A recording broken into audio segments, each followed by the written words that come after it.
Hi everyone, at least a few of you anyway that do watch. Um, I'm going to answer a few questions that I get once in a while about benzo withdrawal. Basically, first question I always get is what is benzo withdrawal like? What does it feel like? Which is basically the same as my next question. What are your symptoms? Well, it goes completely different for everybody. It's completely a non-linear thing. Um, some symptoms you may have for a week, some you might have for a whole month. I've only been off of benzos for 2 months, about 2.5. Okay, 2 months and about a half a week. So I was on benzos altogether for 3 months, and off of them for a little over two months. So I'm still going through it, and it's pretty damn rough. Um, I'm not even going to go through the tapering part. I didn't really do much of a taper other than for a few weeks. It's hard to say. I I cut down on the Xanax myself in the first few months, and then I got put on Klonopin for a couple of weeks, and my psychiatrist took me off of those pretty quick. So that's probably why I'm in the shape I'm in now. Um, the the first week off, wow, that's so hard to explain. Mentally, I was okay. I had a lot of the anxiety was agoraphobic for like just about a week. I thought I was going to be like that forever, but I couldn't even look outside. Um, get the body buzzing. A lot of this stuff is like alcoholics get. You get the buzzing in your body, and it just is excruciating. It's like aliens are pulling you out of your seat. It's horrible. If you have that, the body buzzing. The one thing I did that kind of helped was putting a fan on, making it blow on the areas that really were affected. Um, at first, I didn't have I didn't get many headaches, but at times I would get horrific headaches. They'd only last a little while, but they were really bad. Basically, felt like I had a horrible flu. That's not too bad. Sucks, but it's not too bad. But the buzzing was horrific. The agoraphobia. Um, Man, I can't even think. It was rough. I couldn't eat anything. Um, After the first week, I started not to sleep at all. And I'm only attributing to the problem that I'm going to talk about to anxiety, but I'm still not sure. Some people say it's adrenaline. I'm still trying to figure this out. But what really put me over the edge to go on mirtazapine for sleep, which if you can watch one of my other videos about the Remeron mirtazapine, it's rough. It's rough. Um, it's one thing to feel like a zombie the next day when you're a healthy person, but when you feel like a zombie and you have benzo withdrawal, holy shit. So,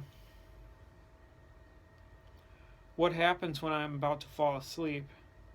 I get I get this energy that comes from it's in my hands, tingles my hands. I get an energy that comes from my stomach, through my chest, into my shoulders, and into my head. It just flows through me.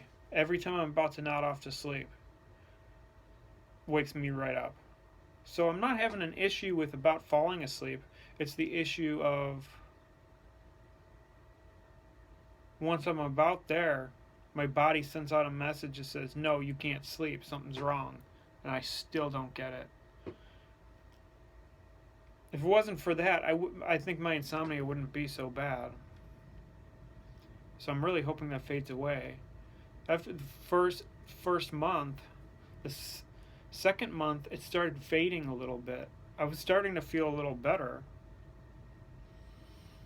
and then I had a horrible panic attack at the second month, exactly a little bit before that. Uh, and my anxiety was so bad that that feeling came back pretty hardcore. Um, it's still there now, but it feels like when I first got it, it's bad, but not like after the panic attack. So it has something to do with adrenaline or anxiety or something. A few people have it. If you go on benzobuddies.org, you could look it up. And I'm not the only one who has it, so I'm not too crazy. Others say that it'll fade away, but it seemed like they didn't know exactly what I was going through. But I can only assume I got it after I got off benzos, that it'll eventually figure itself out, and that's when I know I can get off sleep meds, or at least try to. But that's probably one of my worst issues is dealing with that, because it's just scary to have something say, no, you're not going to sleep. So I have to sedate myself pretty well in order to fall asleep. And once I'm asleep, I'm okay. But right now at 2 months, my body feels better, other than being zombified, and I have the buzzing of anxiety, which is different from that other body buzz I was talking about. But my anxiety is the worst shape I've ever been in my life right now. If I go into public, I just have panic attacks or anxiety attacks or whatever. It's horrible. And I know that's contributed to the fact that my head is so messed up right now. I'm really dizzy. Everything's bizarre. The DPDR, depersonalization, derealization stuff. Everything's so, so screwed up looking. And with the dizziness and my head being just off, I can't really walk for more than a minute without,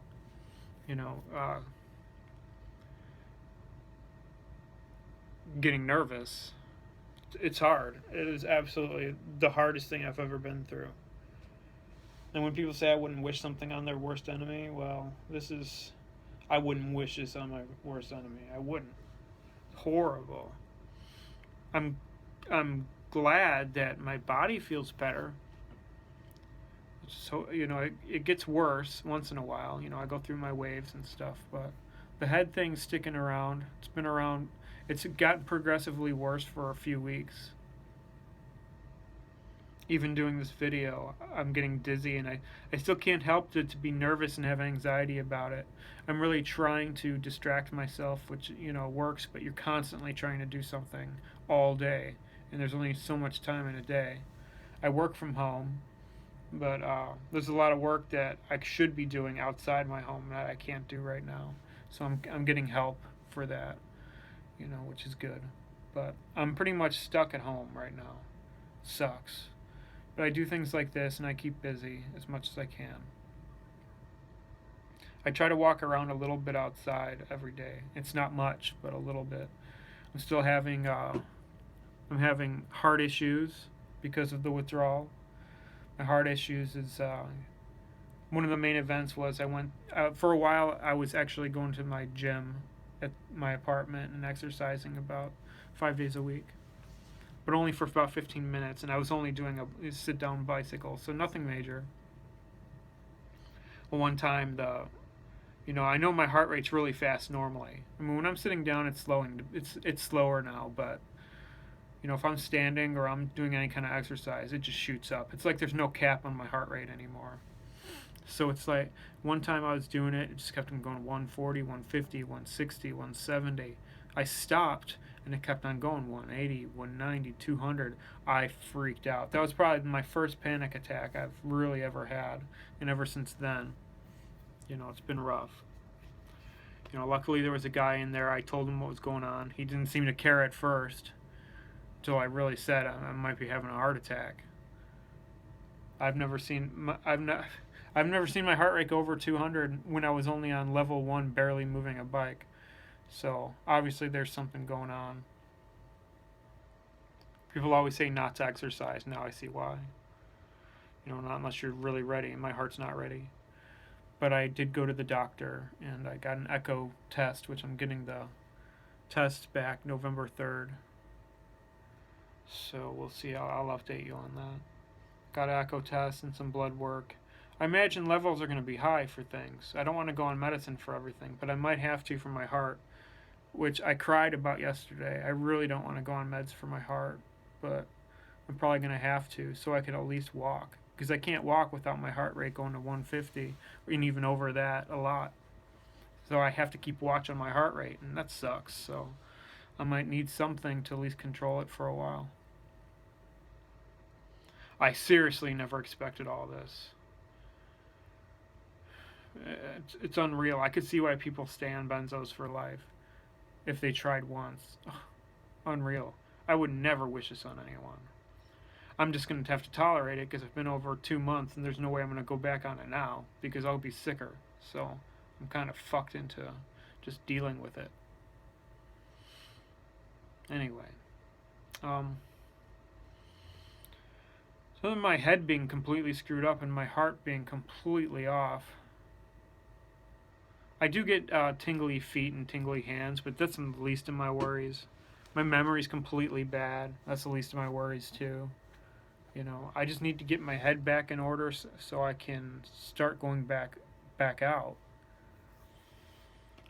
I have a big move coming up, across the country, so I'm trying to be as stress-free as possible, which is, fine because I'm not doing a lot of the work. So I'll be sitting in a car a lot. I mean, it's stressful no matter what, but once I get settled, I'll be close to family, and that's the goal, I might screw up my nervous system for a week, but I'll be close to family and friends and just back to where I belong for a while. Alright.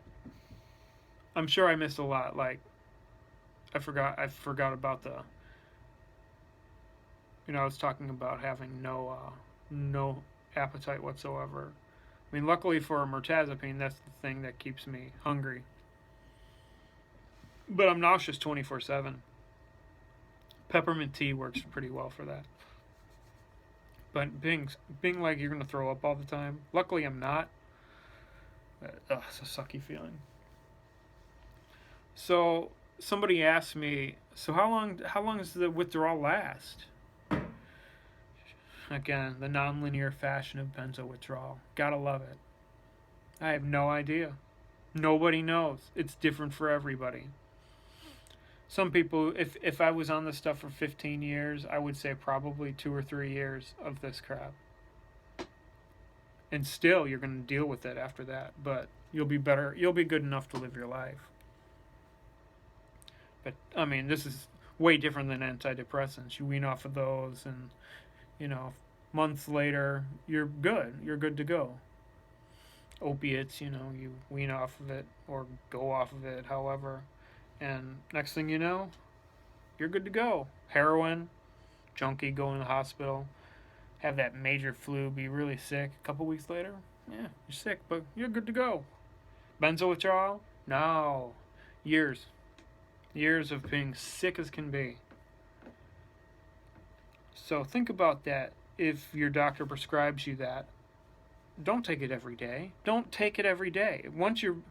It only took me 2 weeks to become dependent. And once I was dependent, it scared the hell out of me because if I didn't take it on time, I started hallucinating. Not majorly, but everything is like now. I hallucinate now. Things move around and it sucks. It just sucks. It makes you feel like you're going crazy. Your mind's flipping out. I've only was on benzos for 3 months. I'm hoping I get off easier. I mean, my head's a mess. But I'm hoping I get off easier than most. I hope. I pray every day. I'm not even religious and I pray every day. Well, how long does it last? It all depends on you. It can last. You might be a lucky one and to get off the benzos and have a headache for a couple weeks and you're done. A lot of people are like that. And there's a lot of people that just are sick for months and years on end. So it all depends on you and your inner workings, your circuitry, your brain. There really is no time frame. But with withdrawal symptoms, it comes with windows and waves. Windows where you feel better, waves when you feel worse. I get like a 15-minute wave or a window once in a while. It's been a week since I've had one, so I'm hoping that I get that 20 minutes or half hour or even an hour would be just killer. When that happens, I try not to move and I try to enjoy it. It's like you can see yourself again for who you used to be. It's amazing. Then it goes away, but at least you can remember that time and you can think, well, my brain's trying to fix itself. Brain and body always want to be in homeostasis, and it will constantly work that way. And as the one guy said, your brain's constantly working to be at a normal state. So no matter what you do, if you drink a lot of alcohol, you smoke a lot of weed, or take a lot of pills, or you did heroin, it's always going to constantly be at a state of trying to get back to normal. It has to go slow, because if it went too fast, you'd probably die. So it's a slow process. So if it goes too fast, you might end up just stroking out or having seizures. So your brain and body know better. It's just really over my head, but it's really all amazing, and I can't wait to one day be better. Anyway, that's some questions. I'll answer more next video. Thanks, later.